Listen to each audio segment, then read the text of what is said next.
बच्चों अपन अब next topic शुरू कर रहे हैं जिसका नाम है एक्सेलरेशन। मतलब अपने को यहाँ पर एक्सेलरेशन, वेलोसिटी एंड डिस्प्लेसमेंट की इक्वेशन निकालना है या ऑब्टेन करना है।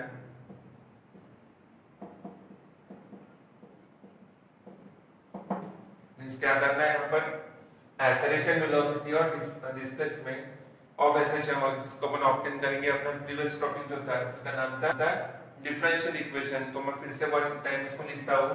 We know that class equation कौन सा था अपना बच्चों? Differential D square x upon D T square plus omega square x equal to 0।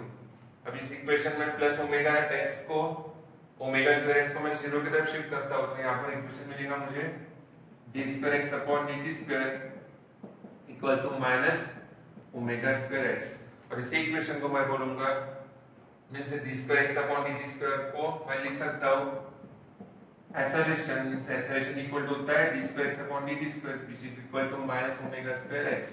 और ये अपना इक्वेशन हो जाएगा फर्स्ट, इसका नाम है एक्सेलरेशन। तो सबसे पहले अपन ने क्या किया, डिफरेंशियल इक्वेशन लिखा जो लास्ट टॉपिक में अपन पढ़ चुके हैं प्रीवियस लेक्चर में, D square x upon D T square plus omega square x equal to 0। Next step में मैं क्या करता हूं, 0 की तरफ शिफ्ट करता हूं प्लस ओमेगा स्क्वायर एक्स को, तो क्या हो जाएगा D square x upon D T square equal to minus omega square x. But we know that D square x upon D T square equal to acceleration, so we write acceleration equal to minus omega square x is equal to equation 1। और इसी equation का नाम है acceleration of acceleration. Next topic में मैं लिखता हूं equation number 2 के फॉर्मेट में वेलोसिटी का इक्वेशन। अब मैं वेलोसिटी का इक्वेशन कैसे स्टार्ट करने वाला हूं बच्चों, इक्वेशन 1 से। तो मैं ये लिखता हूं from equation 1 acceleration equal to minus omega square x.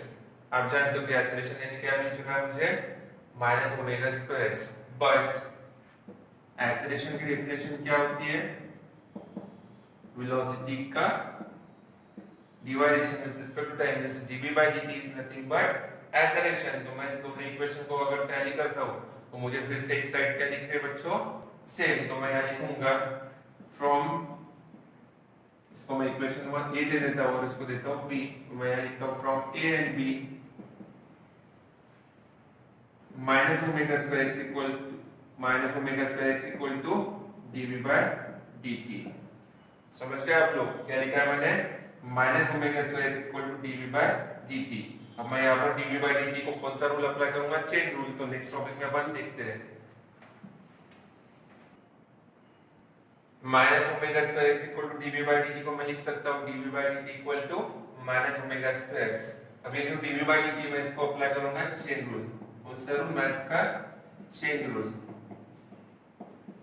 Chain rule आप सभी को पता है कि डिनोमिनेटर और न्यूमरेटर में क्या होता है, सेम फंक्शन होते हैं। जो कैंसिलेशन होने पर क्या मिलता है अपने को, ओरिजिनल फंक्शन। तो मैं यहां लिख चुका हूं बच्चों dv by dt को चेन रूल में कैसे कन्वर्ट किया है, dv by dx into dx upon dt। Means अगर dx और dx कैंसिल आउट होते हैं तो मुझे क्या मिलेगा, original function dv by dt का।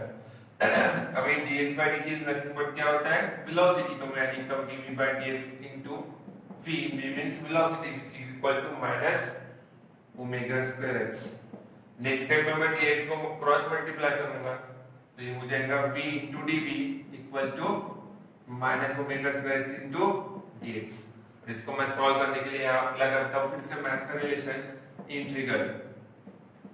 Integral both side.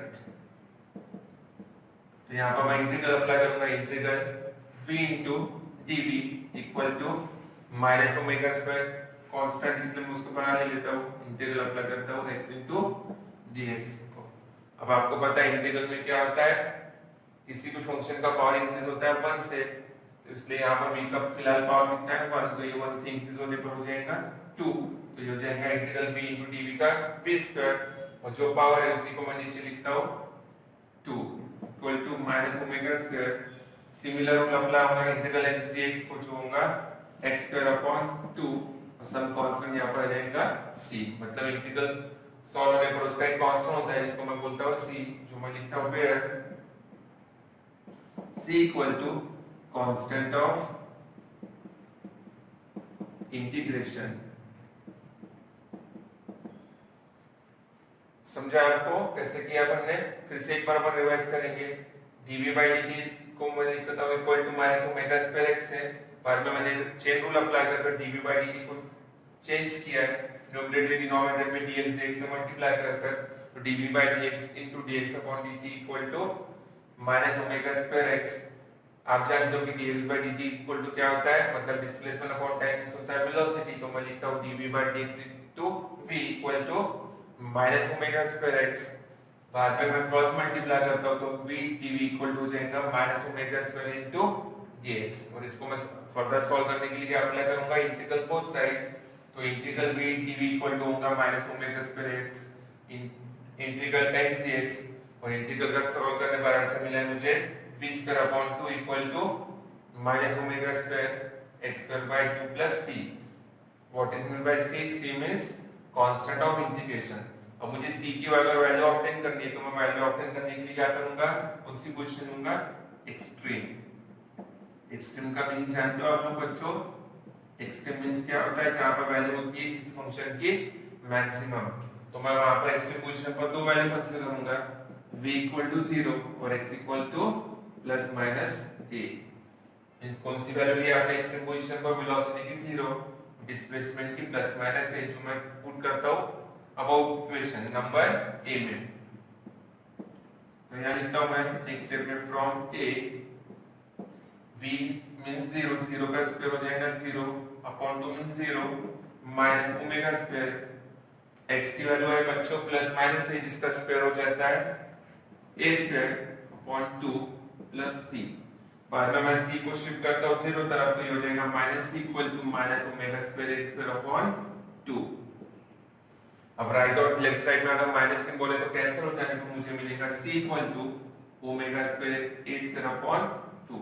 तो आप सभी को c की वैल्यू मिल चुकी है जो है b square a square upon 2। इस वैल्यू को मैं सब्स्टिट्यूट करता हूं इक्वेशन नंबर a में, तो नेक्स्ट स्टेप में मेरा इक्वेशन हो जाएगा b square upon 2 equal to minus omega square x square upon 2।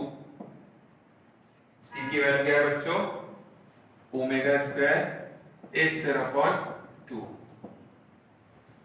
अब यहाँ पर मैं देख रहे हैं आप लोग कि यहाँ पर एक फर्स्ट स्टेप माइनस है और नेक्स्ट स्टेप है प्लस। तो मैं फर्स्ट प्लस सिंबल लिखता हूँ तो ये हो जाएगा omega square a square upon 2 minus omega square x square upon 2 equal to b square upon 2। Next step में मैं 1/2 को कॉमन लेता हूँ बोथ साइड से, इधर ओमेगा स्क्वायर भी निकल जाएगा बाहर, तो ये हो जाएगा a square minus x square. बाद में 2 कैंसिल हो जाएंगे तो मिलेगा b square equal to omega square in bracket a square minus x square. और अगर मैं b स्क्वायर का b स्क्वायर रूट लेता हूं both side, taking square root on both side, we get, आप लोगों को क्या मिल जाएगा, v equal to plus minus omega square का रूट लेने पर ओमेगा, यहाँ पर रूट हो जाएगा a square minus x square. तो ये वैल्यू होगी बच्चों वेलोसिटी की। तो मुझे वेलोसिटी का इक्वेशन मिल चुका है v equal to plus minus omega under root a square minus x square.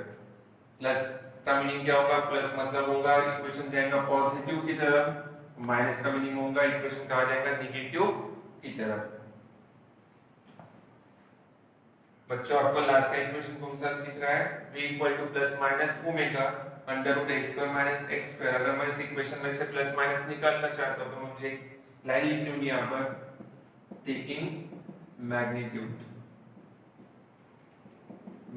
लेने पर क्या होगा, माइनस का हो जाएगा प्लस, तो मुझे इक्वेशन मिलेगा v equal to omega under root a square minus x square, where v means velocity, omega means angular frequency या angular velocity, a means amplitude and x means displacement। इस last equation पर से मैं third equation obtain करूंगा जो कौन सा है, डिस्प्लेसमेंट का। तो यहाँ पर मैं लिखता हूँ we know that we know. मैं कौन सा इक्वेशन लूंगा? जो मैग्नीट्यूड वाला है, v equal to omega under root A square minus x square. अब आप जानते हो बच्चों की v मींस होता है वेलोसिटी, जिसका फार्मूला है वेलोसिटी मींस होता है डिस्प्लेसमेंट अपॉन टाइम का रेशियो। तो means dx upon dt equal to v for velocity which is equal to omega under root A square minus x square. बाद में मैं एक्सचेंज करता हूँ, अंडर रूट को मैं लाता हूँ dx के नीचे और dt को ले जाता हूँ ओमेगा की तरफ। तो इक्वेशन मिल जाएगा dx upon under root which is equal to omega into dt। अब इस इक्वेशन को अगर मुझे फर्दर सॉल्व करना है तो मैं अप्लाई करूंगा मैथ्स का फार्मूला इंटीग्रल वाला, टेकिंग इंटीग्रल बोथ साइड। तो ये है integral dx upon under root a square minus x square equal to omega फिर से बाहर because it is constant value function. So integral omega को आउटसाइड लेते हैं, इंटीग्रल लगाता हूं dt को। और आप जानते हो कि integral dx upon under root a square minus x square का फार्मूला होता है direct sin inverse x upon k equal to omega as it is integral dt का मीनिंग हो जाएगा ओनली t और इसमें इसका कॉस में रहेगा अल्फा। जैसे मैंने लास्ट टाइम c का यूज किया था, सिमिलर मैं यहां पर यूज करता हूं अल्फा का, where alpha equal to constant of integration.